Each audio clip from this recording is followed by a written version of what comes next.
Selamat malam, Shalom, Shalom. Ibu sekalian, Shalom. Sungguh kita senang sekali boleh berkumpul di tempat ini. Kita mau memuji, meninggikan nama Tuhan.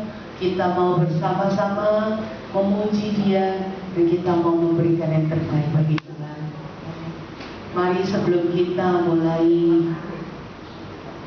doa dan pujian kita sama-sama masuk di dalam doa. Mari kita berdoa. Bapa yang di surga, kami mengucap syukur Tuhan kalau Tuhan memberi kesempatan kepada kami untuk berada kembali di dalam rumah-Mu. Engkau memberikan waktu kepada kami untuk bersama-sama mau duduk diam di bawah kaki-Mu. Kami mau menyembah, mau memuji Engkau, dan kami mau mendengarkan firman-Mu. Biarlah Tuhan sendiri yang mau hadir di tempat ini, menjamah setiap kami, menjamah setiap hati kami, sehingga apa yang kami pujikan, apa yang kami nyanyikan, dan apa yang kami dengarkan menjadi kekuatan bagi kami di dalam kami menjalani kehidupan kami sehari-hari.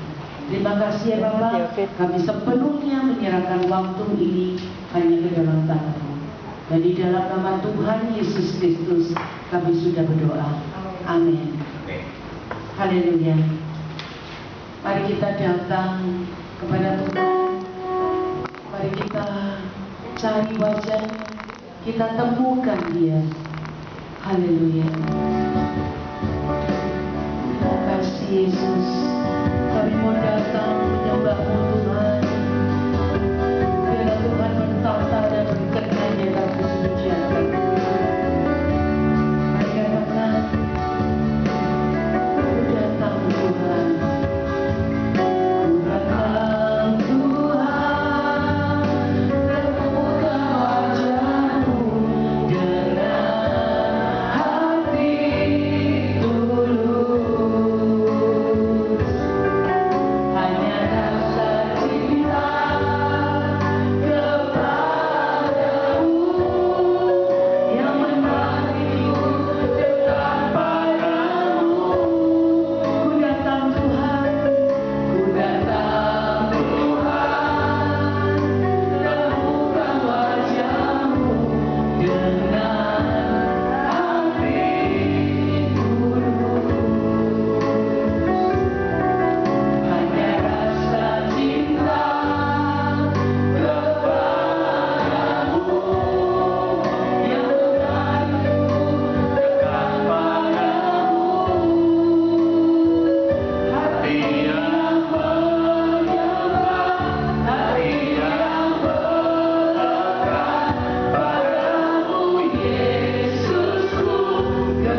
kita tundukkan kepala, kita mau berdoa bersama-sama. Benar ya Tuhan, Engkaulah Allah Immanuel, Allah yang selalu menyertai kami. Amin. Dalam setiap musim hidup kami. Engkau selalu ada, Engkau selalu menuntun dan memimpin langkah hidup kami. Betapa bahagianya kami memiliki Tuhan Allah yang begitu baik dan mengasihi.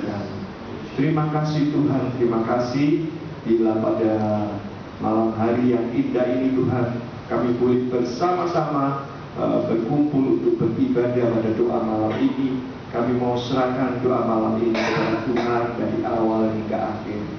Pada mulanya ini Tuhan, kami mau berdoa untuk gereja kami, gereja GBPS Pusat, kami serahkan ke dalam tangan Tuhan untuk ibadah besok di hari Minggu. Tuhan berkati ibadah di hari Minggu besok Tuhan. Engkau memberkati setiap pelayan-pelayan Tuhan yang ambil bagian, baik mulai dari yang terdepan, Asyar, dan semuanya untuk kolektan, pemain musik, singer, WL. Tuhan berkati semua, bahkan hamba-Mu yang akan menyampaikan kebenaran firman-Mu juga mau memberkati Tuhan, sehingga ibadah Minggu besok boleh berjalan dengan baik, nama Tuhan dipermuliakan. Kami juga berdoa Tuhan untuk ibadah-ibadah yang lain, juga kami serahkan ke dalam tangan Tuhan, dan khususnya untuk Mandarin juga ibadah yang kedua kami serahkan ke dalam tangan-Mu. Kiranya kasih setia Tuhan memberkati ibadah Mandarin Tuhan boleh berjalan dengan baik. Tidak lupa kami juga mau berdoa untuk pimpinan kami, Ibu Endi Cornelius, yang tidak bersama dengan kami yang saat ini berkunjung ke Amerika. Tuhan berkati kunjungannya di sana, baik untuk mengunjungi anak cucunya. Amin.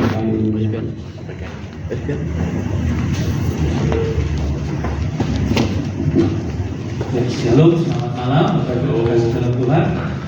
Izinkan saya yang mengingatkan besok Minggu adalah minggu terakhir di ibadah bulan Juli. Saya harap semua Bapak Ibu dapat tetap beribadah bersama-sama. Kita mau datang untuk menyembah Tuhan dan meninggikan nama Tuhan. Demikian juga tolong dukung doa, karena mulai bulan depan kemungkinan kita akan mulai untuk mempersiapkan perayaan Natal, ya, karena sudah masuk bulan Agustus. Puji Tuhan, malam hari ini kita akan diberkati oleh kebenaran firman Tuhan yang akan disampaikan oleh hambanya Bapak Pendeta Petra. Tuhan berkati, nanti silakan.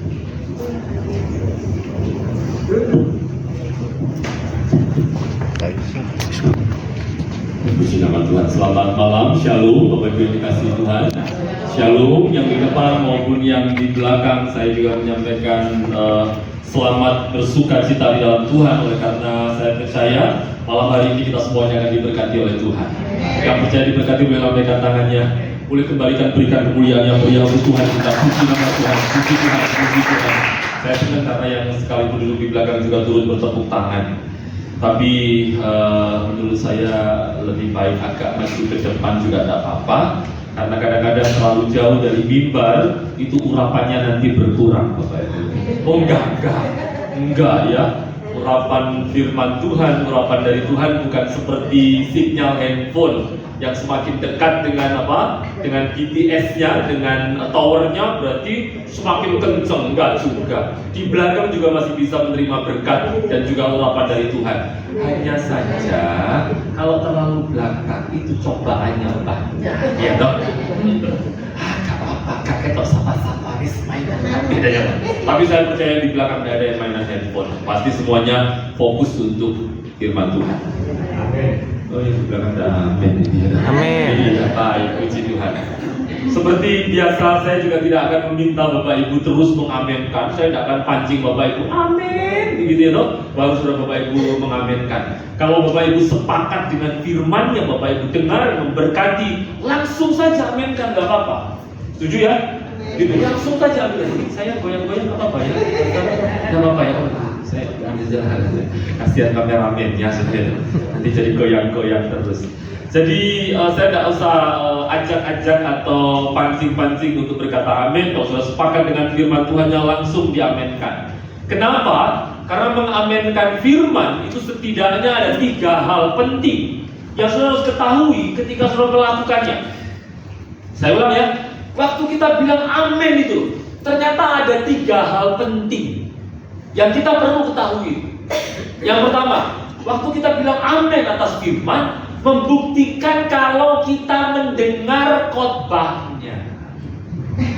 Kalau kita begini, gimana bisa amin itu? Aman gitu. Yang kedua, waktu mengaminkan firman, itu membuktikan saudara tidak mengacuhkan hamba Tuhan. Karena mengacuhkan hamba Tuhan itu dosanya double. Saya datang ke sini tadi juga persiapan gitu. Tadi siang saya pelayanan di PT Integra Group. Lalu kemudian saya mempersiapkan diri juga untuk pelayanan di Mandarin doa malam.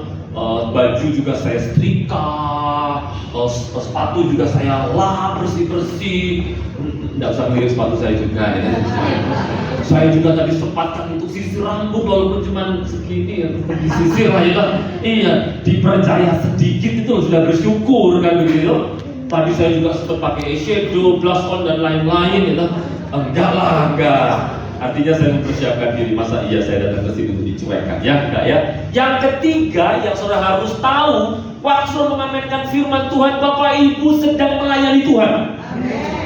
Ini, saudara tahu pelayanan apa? Pelayanan apa? Waktu sudah bilang amin itu pelayanan apa? Loh, saya amin mau kan? Waktu kita amin itu pelayanan, saudara tahu pelayanan apa?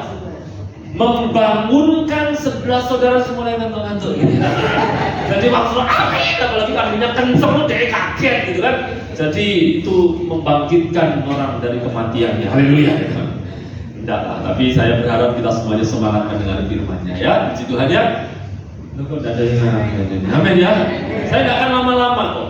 Sungguh. Kenapa? Karena saya tahu pengkhotbah yang paling disukai jemaat itu yang khotbahnya amin lagi ya. Iya. Ada yang belum makan malam? Ada yang belum makan malam? Sudah ya, berarti tidak usah cepet-cepet pulang lah gitu. Kita dengar firman saja tidak apa-apa. Saya belum makan malam, tapi saya tetap semangat. Dan sampai akhir nanti saya akan tetap semangat melayani Tuhan. Kita akan buka Alkitab kita, Bapak Ibu. Kita akan lihat dalam 2 Korintus pasalnya yang ke-12. Saya berharap saya main jarak segini masih terdengar ya. Semoga masih terdengar. 2 Korintus pasalnya yang ke-12. Kita akan baca 4 ayat saja. Dan sekiranya melalui kebenaran firman Tuhan yang akan saya sampaikan berdasarkan 2 Korintus pasal yang ke-12 ayatnya yang ke-7 sampai 10 ini, kiranya kita semuanya nantinya akan diberkati oleh firman Tuhan. Puji Tuhan. Coba lihat sama-sama ya di 2 Korintus pasal yang ke-12 ayat 7 sampai 10. Bapak Ibu yang lihat dari handphone juga nggak apa-apa juga ya, nggak apa-apa juga lah. Kenapa? Ya karena memang kalau via handphone atau menggunakan handphone kan fontnya bisa lebih besar, hurufnya bisa lebih besar. Jadi yang sudah berusia lanjut bisa lebih melihat dengan jelas. Saya juga pakai kacamata, cuma dari tertinggal di mobil, tapi nggak apa-apa lah. Semoga Tuhan menolong sehingga pembacaannya bisa lancar. Tapi ingat baik-baik, waktu lihat Alkitab lewat handphone itu banyak hal yang bisa mendistract kita, yang mengalihkan fokus kita. Contohnya apa? Enak-enak baca ayat tiba-tiba muncul shopping gitu kan ya. Lalu kemudian saudara tekan itu, terus beritanya apa? Pesanan Anda sudah diterima oleh tetangga. Mantap gitu. Saudara stop sampai tombol pusing dikira begitu kan. Jadi tidak fokus ya. Tapi saya percaya yang buka lewat handphone pun juga pasti akan fokus dengan firman. Puji Tuhan. Saya akan bacakan ya ayat 7 sampai dengan yang ke-10. 2 Korintus 12 ayat 7 sampai dengan 10. Demikian bunyi firman Tuhan. Dan supaya aku jangan meninggikan diri karena penyataan-penyataan yang luar biasa itu, maka aku diberi suatu duri di dalam dagingku, yaitu seorang utusan iblis untuk menggocok aku, supaya aku jangan meninggikan diri. Tentang hal itu, tentang duri dalam daging atau utusan iblis itu, aku sudah 3 kali berseru kepada Tuhan, supaya utusan iblis itu mundur daripadaku. Tetapi jawab Tuhan kepadaku, cukuplah kasih karuniaku bagimu, Sebab justru dalam kelemahanlah kuasaku menjadi sempurna. Sebab itu terlebih suka aku berpegang atas kelemahanku, supaya kuasa Kristus turun menaungi aku. Karena itu aku senang dan rela di dalam kelemahan, di dalam siksaan, di dalam kesukaran, di dalam penganiayaan dan kesesakan oleh karena Kristus. Sebab jika aku lemah, maka aku kuat, puji Tuhan. Bapak Ibu, ayat-ayat ini mungkin tidak asing bagi Bapak Ibu semuanya, terutama berkaitan dengan duri dalam daging. Kita sering mendengarnya. Meskipun memang saya harus sampaikan bahwa tidak ada penafsir yang confirm soal apa yang dimaksudkan dengan duri dalam daging. Nanti saya akan sampaikan beberapa pandangan para penafsir mengenai apa itu duri dalam daging. Tapi yang pertama kita akan melihat bagaimana Paulus ini berkata-kata supaya ia tidak meninggikan dirinya, maka kemudian apa? Tuhan memberi dia duri dalam daging. Ini jelas. Coba perhatikan lagi ayat yang ke-7. Dan supaya aku jangan meninggikan diri karena penyataan-penyataan yang luar biasa itu, maka aku diberi suatu duri di dalam dagingku. Memang tidak secara langsung dan literal jelas bahwa yang memberi ini adalah Allah. Tapi secara implisit kita bisa melihat hal itu. Mengapa? Karena Paulus adalah orang yang percaya pada apa? Providensia Allah, kedaulatan Allah yang mencakup segala sesuatu. Bahwa tidak mungkin terjadi satu perkara dalam hidup orang percaya kecuali karena Tuhan mengizinkannya terjadi. Dan kalau itu terjadi, maka pasti untuk kebaikan kita semuanya. Jadi makanya Paulus itu walaupun secara implisit dia berkata, maka aku diberi suatu duri dalam dagingku, yaitu seorang utusan iblis untuk menggocok supaya aku jangan meninggikan diri. Ada 2 kali disampaikan tentang meninggikan diri. Kira-kira kenapa ya? Apa sih yang menyebabkan Paulus sampai dalam tanda kutip dijagai Tuhan melalui duri dalam daging agar dia tidak meninggikan diri? Karena Bapak Ibu kalau baca di pasal-pasal 12 di ayat-ayat yang awal maksud saya, saudara akan melihat bagaimana seorang rasul yang bernama Paulus ini diberi suatu penyataan rohani yang sangat luar biasa. Dikatakan bahwa dia ini diangkat sampai ke langit tingkat ke sorga, tingkat ketiga yaitu sorga. Jadi Paulus ini pernah diangkat ke sorga, dan ini bukan main-main. Bahkan menurut saya sangat amat berbeda dengan banyak penyataan hamba-hamba Tuhan yang hari ini berkata, Tuhan baru bawa saya untuk lihat sorga, untuk lihat neraka, dan yang seterusnya. Kenapa? Karena waktu kita baca, saya cek kembali berdasarkan penyataan Allah mengenai surga dan neraka, rupanya ada begitu banyak perbedaan dari apa yang diceritakan orang yang mengaku pernah ke surga lah, pernah ke neraka, dengan bagaimana neraka yang digambarkan oleh Alkitab.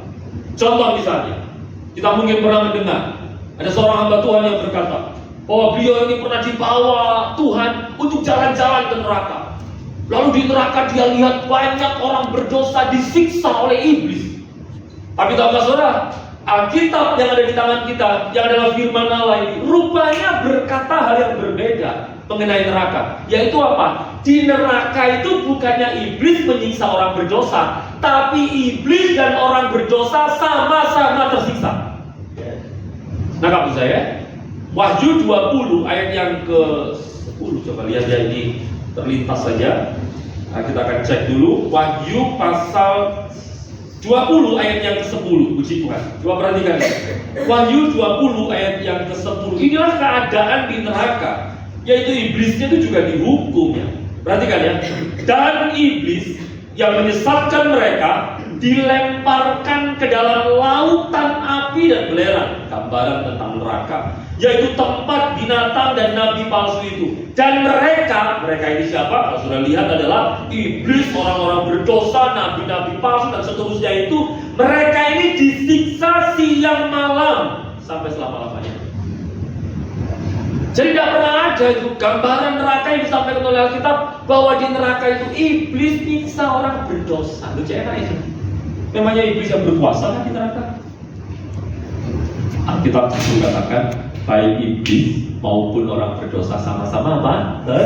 tersiksa. Jadi makanya jangan mudah-mudah ya. Untuk apa ya? Untuk lekas percaya terhadap penyataan-penyataan rohani yang seperti ini. Kita mesti cek kebenarannya berdasarkan firman Tuhan. Saya tidak mengajar untuk kita selalu curiga terhadap apa yang kita dengar. Tidak.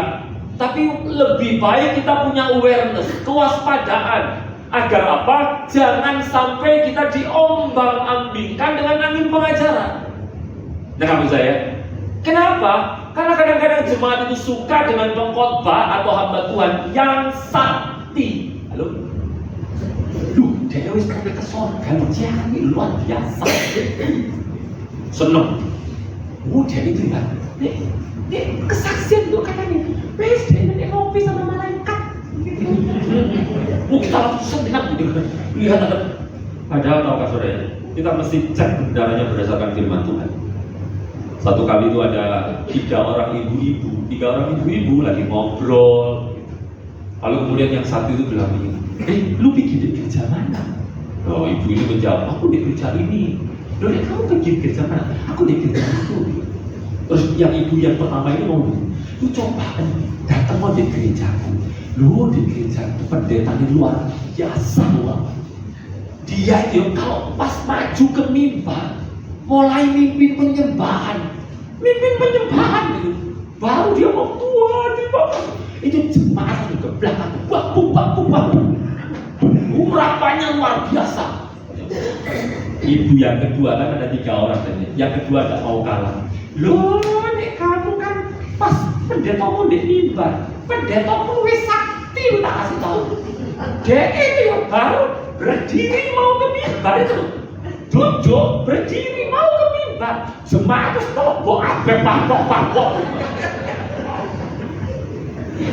Heran saya, kenapa seneng ya sakti-saktian hamba Tuhan ya? Udah kayak ini ya. Kayak apa itu? Sungguh atau apa kayaknya cita-cita kungfu sakti-saktian. Lalu ibu ketiga tidak mau kalah. Lu yo berdua ini coba bikin gerejaku. Gerejaku itu pendetanya lu sakti, lu hebat. Kamu tadi kan pas bikin pujian, kamu pas mau ke mimbar. Pendeta itu jendek rumah. Jadi taruh motor itu semua jemaat joblak semua. Malah gak ada yang menjadi ke gereja gitu. Saya tahu kenapa ya. Suka gitu. Dengan apa itu? Figur-figur hamba Tuhan yang apa? Wah, sakti-sakti ya. Fatalnya lagi, maafkan saya tanpa mengurangi rasa hormat saya. Ada hamba Tuhan yang senang kalau dikenal dia sakti. Mulai dari yang nubuatan, yang penglihatan, yang usir setan. Mana ada spesialisasinya lagi sekarang. Saya itu hamba Tuhan spesial untuk usir setan. Jadi kalau untuk yang lain-lain, saya nggak tahu ambil spesialisasinya di mana. Tapi yang saya maksudkan begini, yang pertama ya, jangan kita mudah-mudah untuk apa?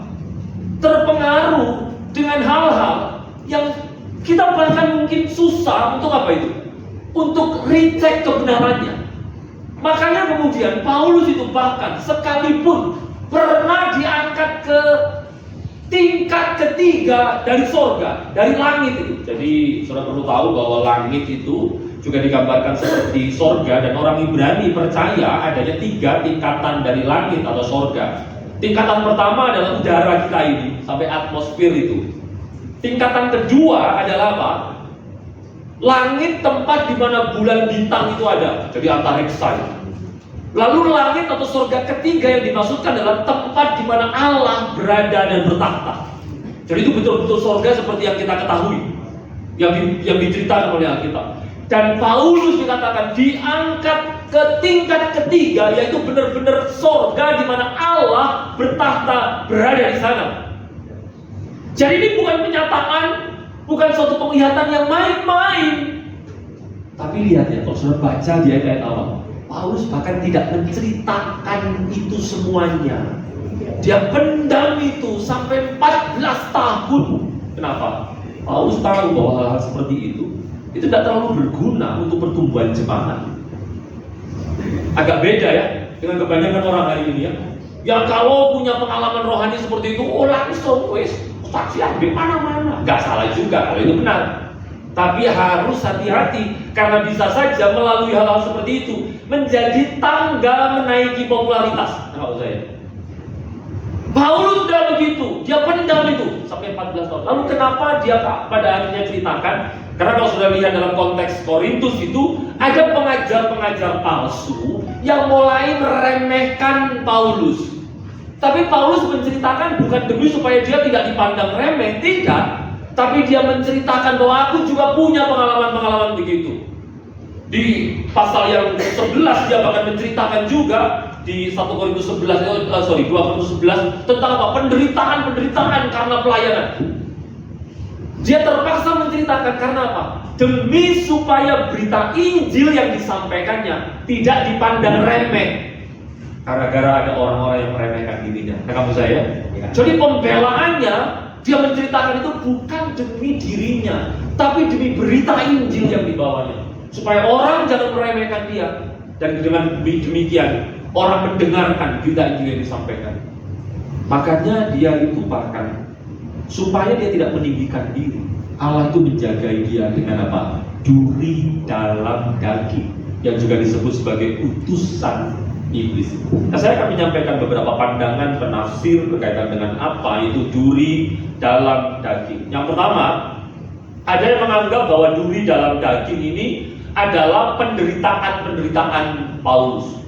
Kenapa? Kalau sudah lihat di pasal 11, ini orang kasihan luar biasa. Dia di darat, dianiaya, dikejar-kejar oleh orang Yahudi, dan seterusnya. Banyak hal yang harus dialami. Satu kali saya membaca bagaimana dia itu pernah dipukuli. Bukan gara-gara kesalahannya, karena berita Injil yang disampaikannya. Sampai-sampai yang mukuli dia itu pikir dia sudah mati. Bayangkan itu. Sudah pernah lihat orang yang dipukuli sampai mikir, loh, nanti mati dia. Sudah pernah lihat? Saya pernah lihat. Jadi di Jalan Banyurit dulu ada tawuran. Salah satu anak itu itu sempoyongan, lari paling belakang sempoyongan. Mungkin karena di sana dia sudah dihajar gitu, sudah kalah dulu, lari, mau melarikan diri. Tapi karena dia sudah tidak kuat, jatuh itu bukannya ditolong atau yang lain nggak dibiarkan. Ada orang itu bawa kayu besar panjang, pukulkan.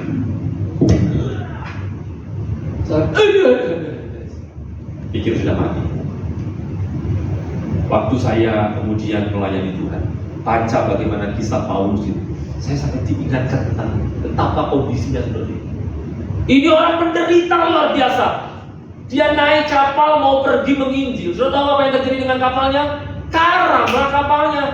Bayangkan, terombang ambing di lautan 3 hari 3 malam. Sehari semalam bahkan dia pernah tidak makan dan seterusnya di tengah lautan itu. Dalam keadaan apa? Terombang. Sudah pernah terombang ambing di lautan? Bayangkan ya, kita ini pergi ke tempat yang kita sukai, misalnya ya di Surabaya ke mall. Ada yang suka ke mall? Pasar Ratu, ada? Iya, biasanya. Misalnya kita ke Pasar Ratu 3 hari 3 malam nggak pulang, bosan nggak? Bosan lah, gitu. Jadi ketemu sama orang, loh, cek kok di sini aja, jogo satpat aja di sini gitu. 3 hari 3 malam, bosan lah kita keliling gitu. Apalagi ini nggak bawa duit, pas ujian lagi ya, bosan lah kita ini. Bayangkan di tempat seperti Pasar Ratu. Bayangkan kalau kita terombang-ambing di lautan. Satu kali saya pergi ke Bali, oleh karena kasih karunia Tuhan, ada jemaat yang ngajak kami ke Bali. Lalu kami main-main, saya lupa itu di Benoa atau di mana. Jadi kayak yang pakai parasut, ditarik sama perahu gitu. Wah, iya parasailing ya namanya ya. Jadi naik, tiba-tiba entah kenapa itu ada satu simpul yang mungkin lepas. Jadi ada simpul gitu. Akibatnya apa? Gak mau ngembang lagi. Jadi pelan-pelan kempes. Jadi saya itu terjun pelan-pelan, nyemplung ke laut. Ya puji Tuhan waktu itu pakai pelampung saya itu. Dan tidak ada ikan besar yang kalau saya, karena nama saya bukan Yunus ya. Yunus mungkin. Saya waktu ketimpul you know what's the meaning of ketimpul saya. Itulah pokoknya ya. Tidak usah disamakan dengan hal yang lain ya. Waktu berada ngapung-ngapung di laut, saya diingatkan Tuhan tentang apa? Paulus itu. Bayangkan itu, pasti ada rasa apa? Loh, materai amsyong ini ada ikat dicopot kaki itu ya apa? Belum lagi selama sehari semalam pasti jebeber. You know what's the meaning? of Jebaber itu ya, ngerti ya? Jebaber itu bahasa apa? Ibrani itu ya. Pasti itu keadaannya begitu. Baru dia terdampar, pengen bikin anget-angetan lah, menghangatkan tubuhnya. Waktu itu dia pengen bikin STMJ. Enggak. Dia mau bakar api unggun untuk dia menghangatkan. Dia tumpuk daun-daun teri. Sudah tahu apa yang terjadi? Itu ular paku tangannya, Pak. Gitu. Itu kalau kita ya, rasanya gitu. Aku kayak gak dipanggil pelayanan, apa sih? Baru pengen ada, pengen ada, soalnya banyak kok gitu. Kayaknya kita tuh gitu. Tapi enggak dengan Paulus. Oh, dia tetap tanggungannya. Duri dalam daging. Ada penafsir yang mengatakan bahwa itu adalah apa? Siksaan atau aniaya atau penderitaan yang dialami oleh Paulus. Tapi juga ada yang berkata bahwa itu sebetulnya bicara soal sakitnya dia. Karena di Galatia itu dipisahkan bagaimana dia itu sakit. Paling tidak itu dia itu sakit glukoma, tekanan pada pembuluh darah matanya. Makanya dia itu sampai bilang bahwa apa? Bahwa tahu jemaatnya itu sangat sayang sama dia. Sampai-sampai kalau memungkinkan matanya jemaat mengindikasi ke dia. Dia nulis begitu. Karena apa? Matanya yang sakit. Dia nulis itu bahkan tulisannya gede-gede.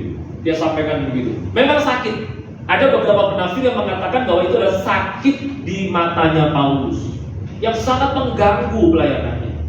Tapi lalu kemudian ada yang mempertanyakan, loh tapi kok kenapa disebut utusan iblis? Nah, penafsir ini menjawab bahwa itu hanyalah bahasa personifikasi.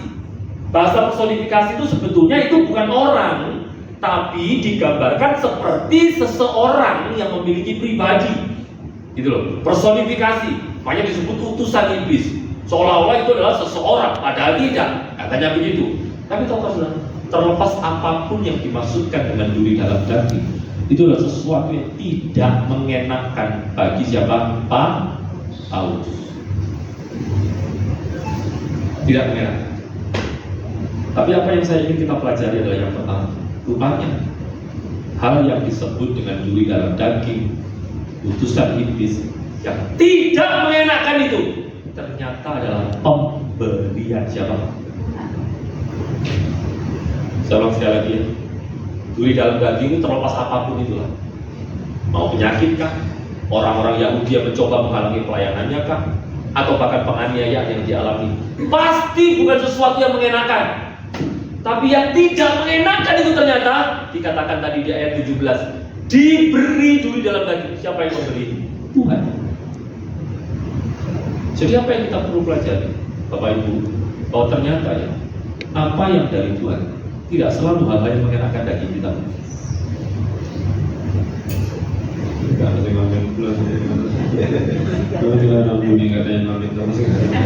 Saya ulang ya, ternyata pemberian Tuhan itu tidak selalu semua hal yang mengenakan kita.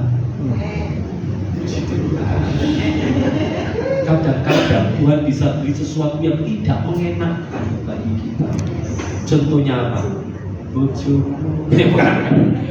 Misalnya pasangan hidup. Kan tidak semua pasangan hidup itu pengertian, peka, itu tidak semua. Wadah itu suaminya menurut saya begitu bilang, Pak, bojoku patok bacot, dia itu tidak apa ulang tahun itu tanggal berapa Pak, ulang tahun. Lu kayak Januari sama makan gitu. Ada yang begitu, ada suami-suami yang tidak peka. Sudah tidak peka, cerewet, makan itu sarapan, makan siang, makan malam harus ganti terus menunya. Dia udah belanja ini nyocok. Terus gak tahu kasih duit belanja. Lalu kemudian bandingkan dengan suami yang lain. Enak lo bojomu ya.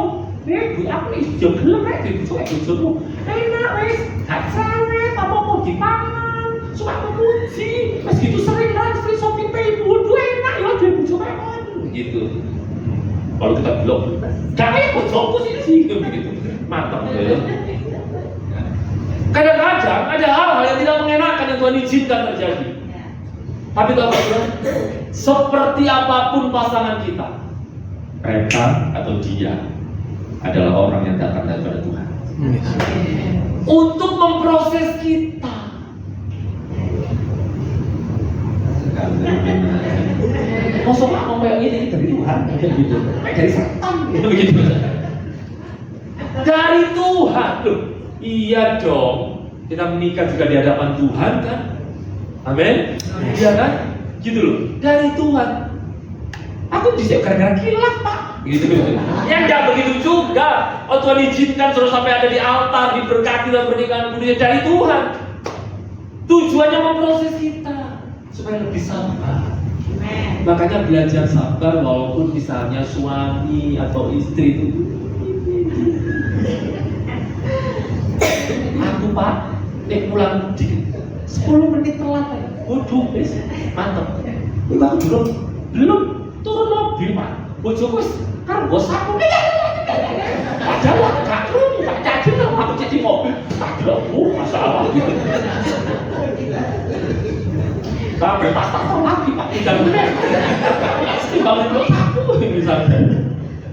Tapi semua itu melatih kita untuk apa? Belajar sabar salah satunya. Gitu? Makanya kalau ada yang punya pasangan itu sabar lah, gampang mati dewe. Enggak, bukan begitu, melatih. Saya teringat salah satu hamba Tuhan yang namanya John Wesley. Siapa? John Wesley. John Wesley itu seorang hamba Tuhan hebat dari Inggris dia. Buku-bukunya itu sampai dengan hari ini itu masih menjadi apa? Rujukan di banyak sekolah teologi. Sudah tahu? John Wesley kalau khotbah ribuan orang datang, sama kayak saya ini. Ini masih awal-awal, yang sisanya kan malaikat. Ribuan orang datang, mau dengar khotbahnya, KKR-nya luar biasa. Bahkan orang ini sangat rohani. Salah satu ciri rohaninya apa? Orang ini tidak tanya berapa banyak orang jiwa yang datang malam ini, tidak. Yang dia tanya ini, berapa banyak orang yang serahkan hidupnya untuk Kristus. Oh begitu. Menangkap saya? Jadi orientasinya itu kerajaan surga. Tapi tahu apa saudara? Istrinya dia rupanya punya gangguan syaraf, sehingga agak maaf ya setengah 7 orang umur. Ngerti maksudnya? Gak pas gitu kayak begitu. Sudah tahu? Di tengah-tengah khotbah kadang-kadang istrinya, sudah tahu namanya siapa? Bu John Wesley, ya betul. Istrinya Pak John Wesley itu. Tengah-tengah John Wesley di khotbah, istrinya tuh bisa naik ke atas kursi gitu, lalu bilang ini, John, you are a liar, you are a liar. Kamu ini pembohong, John, pembohong.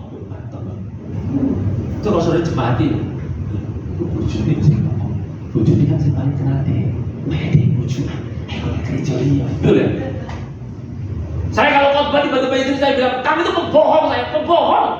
Saudara mau gimana? Salaman diundang benar dari Mandarin. Bayangkan itu. Makanya tim pelayanannya John Wesley itu larang dia untuk ajak istrinya. John pun diajak. Wes bikin kacau, wes gak usah. Kadang-kadang bahkan di tengah-tengah khotbah itu istrinya bisa naik ke mimbar, lalu bilang, let's go home honey, ayo pulang yuk sayang. Khotbah itu di tengah banyak jemaat yang dengar khotbah. Suatu kali istrinya ini tidak ikut. Lalu John Wesley pulang pelayanan, dilihat di rumah, kok gak ada istri. Cari-cari lah, bukan lah namanya itu. Panggilannya juga. Dia cari-cari, dari rumah. Lalu dia keluarkan mobilnya, dia coba kelilingi beberapa blok dari rumah. So tahu istrinya itu bisa duduk di bawah lampu trotoar. Duduk di trotoar. Atasnya ada lampu trotoar tanpa mengenakan sehelai kain. Yang untung nggak di depan juga, so macet sampai di Wonosobo orang alamat orang gitu. Bayangkan itu istri hamba Tuhan besar. Jadi istri dengan sabar, rangkul dia, masukkan dia. Sayangnya luar biasa sama istrinya yang kayak begitu. Sampai suatu kali istrinya ini dipanggil Tuhan. Semua tim pelayanannya bersyukur. Puji Tuhan, John, baru sambungan pelayanan terus diangkat sama Tuhan. Setelah John Wesley menangis di depan pusara istri. Dan dalam perkataannya, dia mengatakan, dalam doanya, dia menyampaikan, Tuhan, Aku mengenal kasih-Mu justru ketika aku belajar menerima dan mengasihi dia.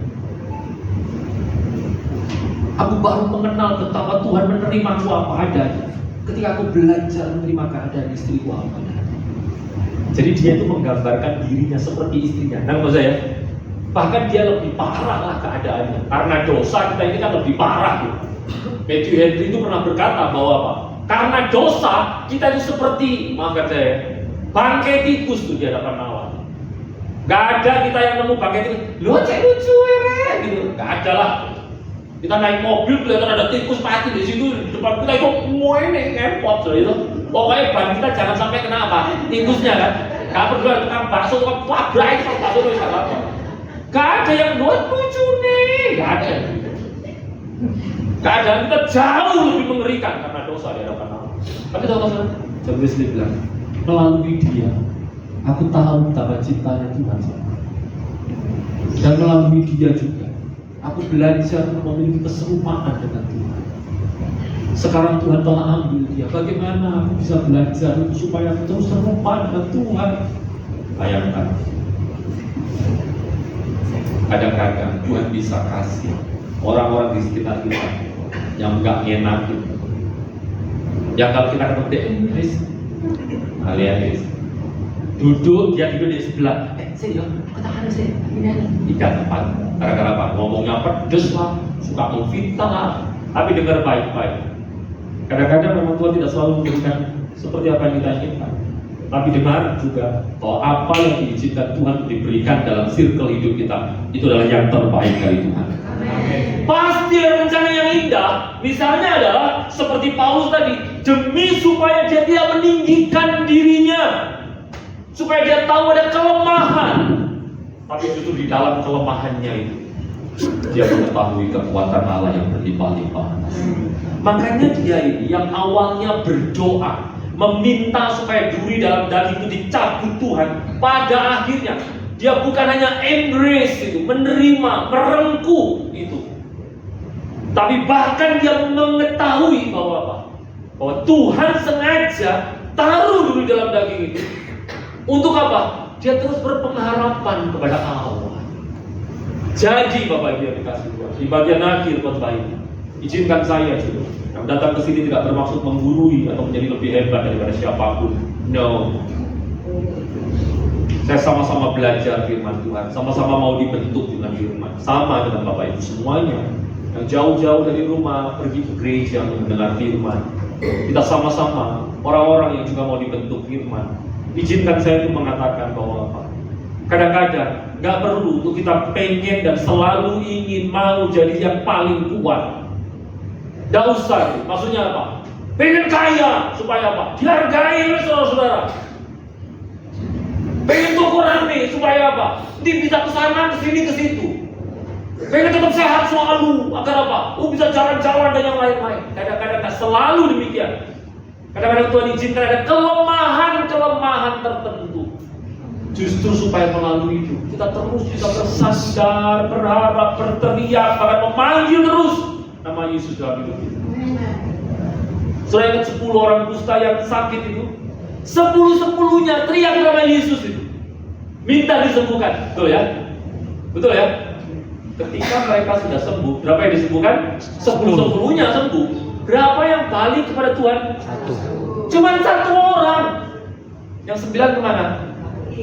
Gigi kemana? Tidak tahu. Karaokean kan, shopping kan, di pasar ratu paling boleh. Tidak balik sama Tuhan. Tapi waktu mereka sakit, mereka berseru pada Tuhan. Menurut Bapak Ibu ya, menurut analisa kita, lebih baik mana sih orang ini sakit atau sembuh? Sakit. Lebih baik sakit. Soalnya pas sakit dia teriak nama Tuhan terus, berseru, bersadar terus. Gitu ya. Jadi sehat tidak selalu lebih baik daripada sakit ternyata. Bersyukur kalau kita sehat tapi terus berseru pada Tuhan. Dan itu yang seharusnya. Tapi kalaupun toh kita diizinkan Tuhan dalam keadaan sakit, jangan hilang iman dan pengharapan. Sebab di dalamnya kadang-kadang Tuhan akan melakukan perkara-perkara, berbuat hal-hal yang kita membuat wah ternyata luar biasa itu Tuhan. di tengah sakit di hati. Saya akan menutup ini dengan satu kesaksian. Saudara, di awal-awal saya melayani, saya pernah sakit. Sakitnya nggak main-main, sakitnya itu harus membuat saya dioperasi. Bahkan dioperasi malam hari itu juga. Setelah saya pada awalnya dimasukkan ke lab. Jadi saya harus dioperasi. Karena apa? Karena ternyata setelah hasil labnya keluar, saya dinyatakan positif. Hamil 4 bulan. Udah hamil 4 bulan. Saya dinyatakan positif usus buntu. Jadi saya harus segera dioperasi. Waktu itu saya dirujuk ke Adi Usada yang di Jalan Undaan. Singkat cerita, kemudian akhirnya saya dirujuk ke sana. Saya tidak punya uang sebagai full timer gereja gereja GBS juga. Saya tidak punya uang. Saya ingat uang saya cuma sampai 350.000 untuk operasi. Ya jelas nggak cukup. Kakak rohani saya menjaminkan sesuatu sehingga akhirnya saya bisa dirawat. Waduh, saya dibawa ke rumah sakit. Hati saya dongkol luar biasa. Tuhan, aku tinggalin orang tua, tinggalin kerjaan, ikuti panggilan Tuhan. Aku gak minta apa-apa. Pengen kaya juga enggak, pengen terkenal pun juga enggak. Pokoknya hidupku seneng mau melayani, dibantu Tuhan melayani. Aku cuma minta gak sakit, malah harus operasi. Gak punya uang. Tapi jam 11:20 malam, saya ingat itu karena apa? Ada jam gede itu di bawahnya, di atasnya pintu dari sal di mana tempat saya nunggu di operasi malam itu.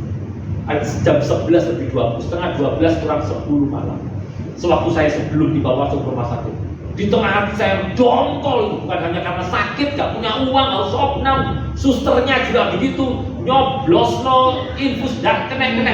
Loh pak. Tapi oh ya sus, ya guys, apa-apa bagus kok ini ngantor itu. Akhirnya pak, loh pak, gak kena mana? Bisa pas loh. Di tengah hati jongkol kan gitu. Oh, firman Tuhan datang pada saya, mengingatkan saya. Firman itu cuma mengingatkan hal yang simpel sekali. Bahwa di tengah lembah yang saya takutkan, Tuhan sanggup tolong. Amin. Waduh, iman saya naik pak. Saya tidak ngerti itu gimana nanti hasil operasi, biayanya bagaimana, AID, tidak ngerti belas. Saya digeledet masuk ruang operasi, saya cuma nyanyi semua baik, semua baik,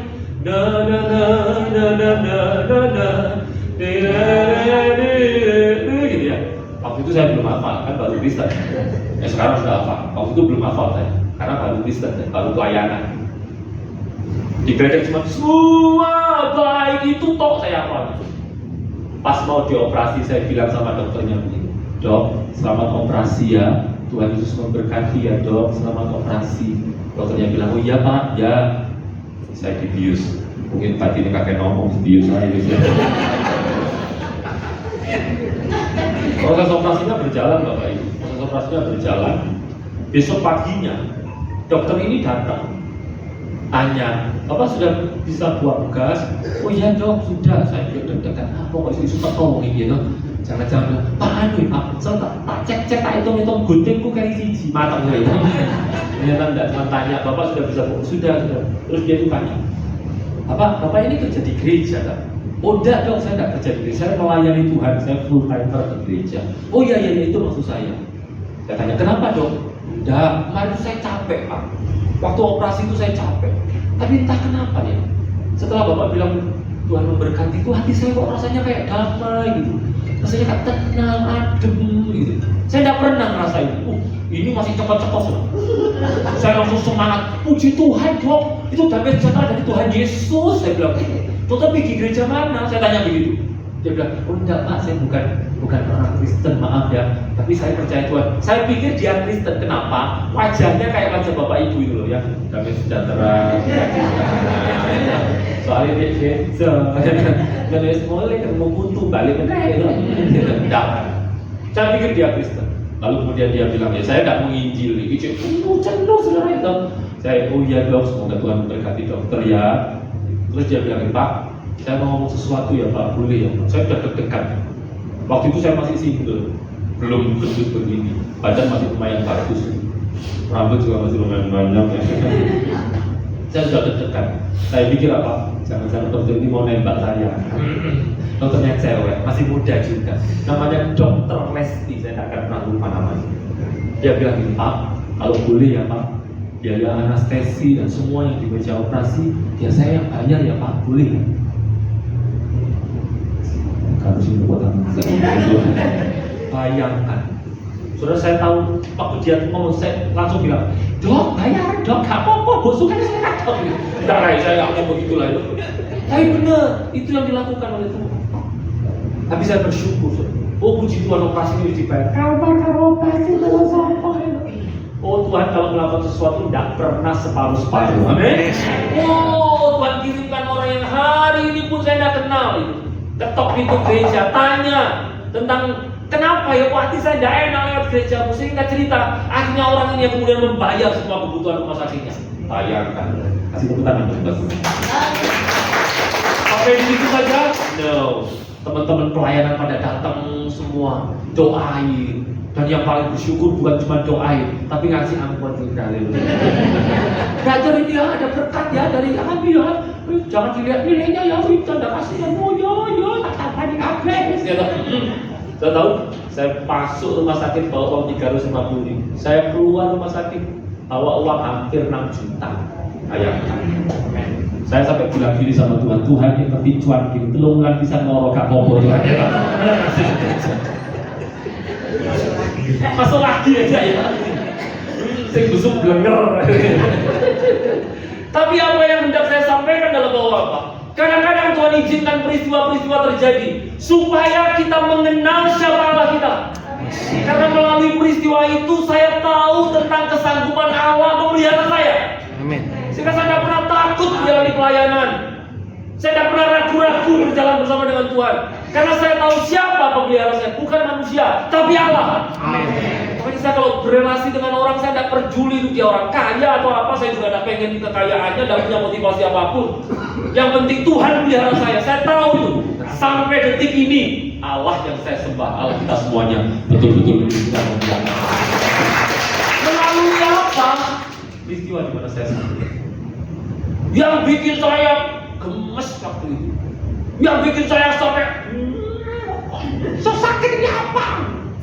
Tapi ternyata ada sesuatu yang baik dari maksud Tuhan dalam kelemahan kita. Jangan kekuatan. Gak usah pengen selalu kuat, gak usah pengen selalu berhasil. Kadang-kadang Tuhan izinkan ada kegagalan, tapi melalui itu semuanya kita tahu betapa Allah menguatkan kita semua. Kiranya Tuhan memberkati kita semuanya. Amin. Tundukkan kepala kita.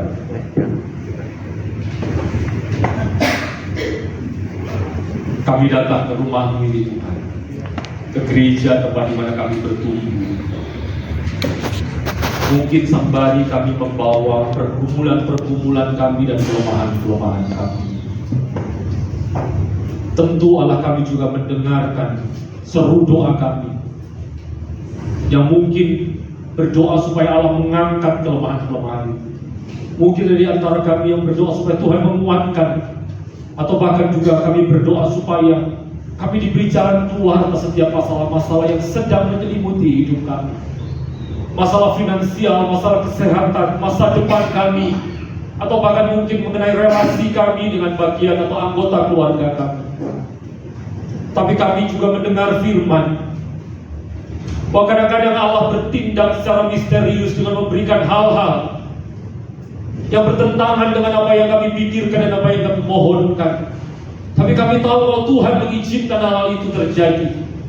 Ketika Tuhan bertindak dalam hidup kami, itu memberikan hal-hal yang bahkan tidak mengenakan bagi daging kami. Pasti juga karena tujuan yang baik dan mulia yang akan dinyatakan Tuhan bagi kami semuanya. Sekalipun mata kami belum tahu tentang apa maksud Tuhan, tapi setidaknya di dalam iman kami tahu dan kami yakin bahwa Allah yang mengasihi kami tidak akan mungkin membiarkan satu peristiwa sekecil apapun terjadi dalam hidup anak-anaknya kecuali demi mendatangkan kebaikan bagi kami semuanya. Itulah sebabnya ya Tuhan, sekalipun kami sudah berseru, bahkan mungkin seperti Paulus berseru berdoa sampai 3 kali, Dan rupanya apa yang kami alami belum kunjung nampak ada jalan keluar. Kami tetap mau bersandar saja kepadamu ya Tuhan. Sebab dalam kelemahan kami nyata kekuatan Tuhan. Sebagian di antara kami lemah karena memang usia bertambah dan kami dalam keadaan tubuh yang tidak lagi seperti kami muda. Tapi kami tahu dan kami bersyukur Allah kami adalah Allah yang tetap menggendong kami, akan sampai memuntir rambut di kepala kami. Tuhan tetaplah Allah yang terus akan menopang hidup kami. Kekuatan kami bukan karena kekuatan tubuh kami, tapi karena Allah kami yang terus memelihara kami. Sebagian di antara kami mungkin datang dengan kelemahan-kelemahan tertentu, tapi malam hari ini kami telah dikuatkan dengan firman, supaya justru melaluinya kami semakin bersandar dan berharap kepada Tuhan. Kami akan pulang kembali ke rumah kami sebagai orang-orang yang menang. Bahkan jika sekalipun kami harus menghadapi masalah-masalah yang belum kunjung selesai, sebab kami tahu di balik masalah-masalah itu ada maksud dan rencana Tuhan yang baik bagi kami semua. Berdoa untuk ibadah Mandarin supaya Tuhan memberkati, seperti doa yang tadi telah disampaikan di awal juga. Mau berdoa untuk hamba-hamba Tuhan yang juga melayani, Pastor Michael juga, Tuhan memberkati senantiasa. Demikian juga para donatur dan orang-orang lainnya, para pelayan-pelayan Tuhan, pemusik, pemuji, Tuhan memberkati semuanya, supaya pelayanan mereka berkenan di hadapan Tuhan. Amin. Dan Tuhan melimpahkan berkat-berkat-Mu untuk mereka, berkat bagi keluarga mereka, dan panggilan pelayanan mereka, kesehatan mereka, kebutuhan-kebutuhan mereka juga akan dipenuhkan oleh Tuhan. Terima kasih Tuhan, berkati seluruh jemaat-Mu. Di dalam nama Tuhan Yesus, kita semua yang diberkati firman Tuhan, mari sama-sama berkata amin. Puji Tuhan, mewakili pimpinan, pengurus dan jemaat Ibadah Mandarin mengucapkan terima kasih buat pelayanannya yang Tuhan memberkati. Kita sama-sama bagi berdiri, kita akhiri pada doa malam dengan doa. Sekali lagi kita tundukkan kepala. Tuhan Yesus, kami mengucap syukur kalau Tuhan sudah pimpin jalannya ibadah Mandarin dari awal hingga pada akhirnya. Kami semua boleh memuji, memuliakan nama Tuhan. Bahkan kami sudah disirami oleh kebenaran firman-Mu. Biar setiap firman yang ditaburkan malam hari ini jatuh di tanah hati yang baik di setiap kami yang mendengar firman Tuhan ini. Dan kiranya Roh Kudus yang akan memberi kami kekuatan supaya kami mampu melakukannya dalam hidup kami sehari-hari. Segala sesuatu Tuhan izinkan terjadi karena Tuhan punya rencana yang indah dan besar dalam hidup kami. Dan biarlah itu tertanam dalam hati kami sehingga kami tidak mudah kecewa, apalagi kami salah menilai apa yang menjadi maksud Tuhan dalam hidup kami. Sehingga setiap jemaat-Mu boleh semakin hari semakin kuat di dalam Tuhan. Apapun yang terjadi, iman kami semakin tertancap kuat di dalam Tuhan. Berkati hamba-Mu yang sudah menyampaikan firman Tuhan, Bapak Petra, Tuhan berkati dalam pelayanannya, di dalam hidup nikahnya, di dalam rumah tangganya. Tuhan memberkati. Dimanapun Tuhan utus beliau untuk melayani, di sana biar hamba-Mu selalu menjadi berkat. Terima kasih Tuhan. Demikian juga dengan setiap kami. Ada titipan doa dari untuk Bapak Lul Yangwen, kami serahkan dalam tangan-Mu. Semua sakitnya di dalam nama Tuhan Yesus, Tuhan turun tangan dan Tuhan jamah keadaan tubuhnya sehingga boleh semakin hari membaik dan juga menjadi sembuh dengan sempurna. Demikian juga dengan Ibu Esther, anak dari Ibu Kimlan, kami serahkan dalam tangan-Mu. Di dalam segala kelemahan tubuhnya, Tuhan beri kekuatan, Tuhan beri kesembuhan. Demikian juga dengan setiap kami, mungkin ada yang datang dengan membawa sakit penyakit, kami percaya Tuhan jamah dan Tuhan sembuhkan sehingga setiap kami boleh menjadi sembuh. Apabila ada yang sedang mengalami duka cita, Roh Kudus memberi penghiburan. Dan apabila ada dari antara kami yang mungkin malam hari ini mengalami jalan buntu, yang tidak tahu pintu jalan keluarnya, Tuhan sediakan pintu jalan keluar sehingga setiap anak-anak-Mu pulang dari doa malam berkemenangan di dalamnya. Terima kasih Tuhan Yesus. Kami akhiri pada doa malam hari ini dengan doa sederhana yang Tuhan ajarkan kepada kami. Doa Bapa kami.